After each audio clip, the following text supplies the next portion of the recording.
سے دعوت دیتے ہیں میاں محمد نواز شریف سابق وزیر اعظم پاکستان۔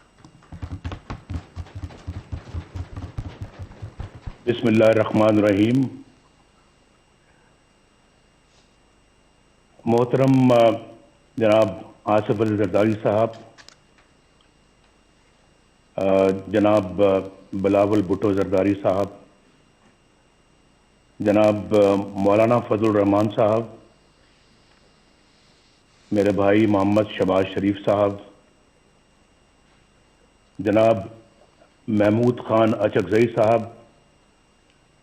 محترم ڈاکٹر عبد المالک صاحب، محترم ساجد میر صاحب، جناب آفتاب احمد خان شیرپاؤ صاحب، جناب محسن خان داور صاحب، جناب جمال الدین صاحب، جمال دینی صاحب، اور جناب اویس شاہ نورانی صاحب، نہایت معزز قائدین، محترم شرکائے کانفرنس اور محترم خواتین و حضرات، السلام علیکم۔ بہت شکریہ جناب محترم آصف زرداری صاحب، اللہ تعالیٰ آپ کو بھی صحت تندرستی عطا فرمائے اور خیر و برکت عطا فرمائے۔ میری بہت ساری دعائیں آپ کے لیے بھی ہیں اور بلاول بھٹو زرداری صاحب کے لیے بھی ہیں۔ ان سے پرسوں بات کر کے مجھے بہت خوشی ہوئی اور بہت اچھی ہماری باتیں ہوئیں، اور جس پیار محبت سے انہوں نے مجھ سے بات کی میں کبھی نہیں بھلاؤں گا۔ میں کانفرنس کے میزبان جناب آصف علی زرداری صاحب کا اور بلاول بھٹو زرداری صاحب کا اور مولانا فضل الرحمان صاحب کا اور تمام معزز قائدین کا بے حد شکر گزار ہوں کہ مجھے اس کانفرنس میں اپنی بات کہنے کا آپ نے موقع فراہم کیا۔ میں وطن سے دور ہوتے ہوئے بھی اچھی طرح جانتا ہوں کہ وطن عزیز کن حالات سے گزر رہا ہے اور عوام کن مشکلات کا شکار ہیں۔ یہ کانفرنس نہایت ہی اہم موقع پر منعقد ہو رہی ہے، بلکہ میں تو اسے ایک فیصلہ کن موڑ سمجھتا ہوں۔ پاکستان کی خوشحالی اور صحیح معنوں میں ایک جمہوری ریاست بنانے کے لیے ضروری ہے کہ ہم ہر طرح کی مصلحت چھوڑ کر اپنی تاریخ پر نظر ڈالیں اور بے باک فیصلے کریں، اور آج نہیں کریں گے تو پھر کب کریں گے؟ میں مولانا فضل الرحمان صاحب کی سوچ سے پوری طرح متفق ہوں کہ ہمیں رسمی اور روایتی طریقوں سے ہٹ کر اس کانفرنس کو با مقصد بنانا ہوگا، ورنہ قوم کو بہت مایوسی ہوگی، اور جو ابھی ٹرینڈ جناب آصف علی زرداری صاحب نے سیٹ کیا ہے اسی کو آگے لے کے چلنا ہے۔ آپ سب جانتے ہیں کہ 73 برس سے پاکستان کو کن مسائل کا سامنا ہے۔ ان مسائل کی بنیادی وجہ صرف اور صرف ایک ہے، اور میں اپنے تجربے سے بول رہا ہوں۔ میرا بھی تجربہ الحمدللہ پاکستان کی پالیٹکس میں اور پاکستان کی خدمت میں کافی زیادہ ہے، اور میں یہ سمجھتا ہوں کہ پاکستان کو جو میں وجہ بتانا چاہ رہا ہوں وہ یہ ہے کہ پاکستان کو جمہوری نظام سے مسلسل محروم رکھا گیا ہے۔ جمہوریت کی روح عوام کی رائے ہوتی ہے، یعنی ملک کا انتظام وہ لوگ چلائیں جنہیں عوام اپنے ووٹوں کی اکثریت سے یہ حق دے، اور ہمارے آئین کی ابتدا بھی انہی الفاظ سے ہوتی ہے کہ اللہ تعالیٰ ہی کائنات کا حاکم مطلق ہے جس کا کوئی شریک نہیں، اس کے طے کردہ حدود کے اندر رہتے ہوئے پاکستان کے عوام کی طرف سے استعمال کیا جانے والا اختیار ایک مقدس امانت کا درجہ رکھتا ہے۔ آئین کے مطابق ہمارے جمہوری نظام کی بنیاد عوام کی رائے پر ہے۔ دنیا بھر کی جمہوریتوں کا یہی اصول ہے۔ جب جمہوریت کی اس بنیاد پر ضرب لگتی ہے اور ووٹ کی عزت کو پامال کر دیا جاتا ہے تو سارا جمہوری عمل بالکل بے معنی اور جعلی ہو کر رہ جاتا ہے۔ جب عوام کے مقدس امانت میں خیانت کی جاتی ہے اور انتخابی عمل سے پہلے یہ طے کر دیا جاتا ہے کہ کس کو جتانا ہے اور کس کو ہروانا ہے، انتخابات میں دھاندلی سے مطلوبہ نتائج حاصل کر لیے جاتے ہیں اور رہی صحیح کسر حکومت سازی کے لیے جوڑ توڑ میں نکال دی جاتی ہے، تو اندازہ لگایا جا سکتا ہے کہ کس طرح سے عوام کو دھوکہ دیا جاتا ہے اور عوامی مینڈیٹ کیسے چوری کیا جاتا ہے۔ بدقسمتی سے پاکستان کو اس طرح بنا کر رکھ دیا گیا ہے۔ اگر کبھی عوام کی کوئی نمائندہ حکومت بن بھی گئی تو اسے ہر طرح کی سازش کے ذریعے سے پہلے بے اثر اور پھر فارغ کر دیا جاتا ہے۔ اس میں یہ بھی پرواہ نہیں کی جاتی کہ اس سے ریاستی ڈھانچہ کمزور ہوگا، اقوام عالم میں جگ ہنسائی ہوگی اور عوام کا ریاستی اداروں پر سے اعتماد اٹھ جائے گا۔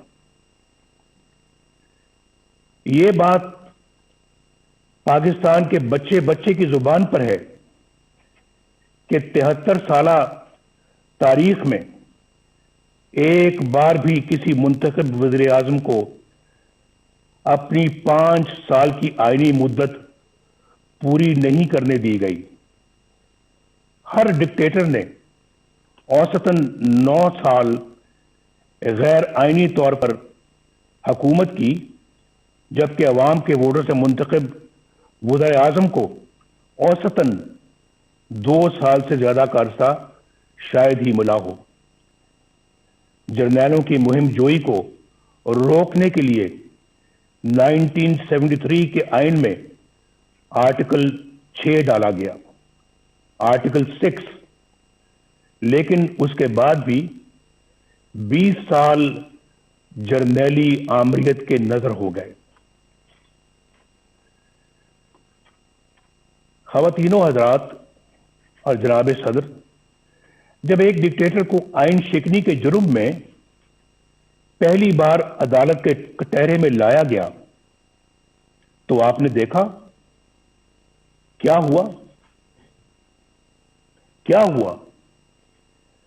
مجھے یہ کہتے ہوئے دکھ ہوتا ہے کہ جس طرح ہر مارشل لا کو عدالتوں نے جائز قرار دیا، ڈکٹیٹرز کو آئین سے کھلواڑ کرنے کا اختیار دیا، 3 سالوں کے لیے دیا، اسی طرح 2 بار آئین توڑنے والے کو بریت کا سرٹیفکیٹ بھی عدالتوں ہی نے دیا۔ اسے ایک دن تو کیا، 1 گھنٹے کے لیے بھی جیل میں نہ ڈالا جا سکا۔ پوری داستان ہے میرے پاس جو کسی وقت سناؤں گا کہ کہاں سے کہاں لے گئے، جبکہ آئین پر عمل کرنے والے ابھی تک کٹہروں میں کھڑے ہیں اور جیلوں میں پڑے ہیں۔ ہماری تاریخ میں تقریباً 33 سال کا عرصہ فوجی آمریت کی نظر ہو گیا۔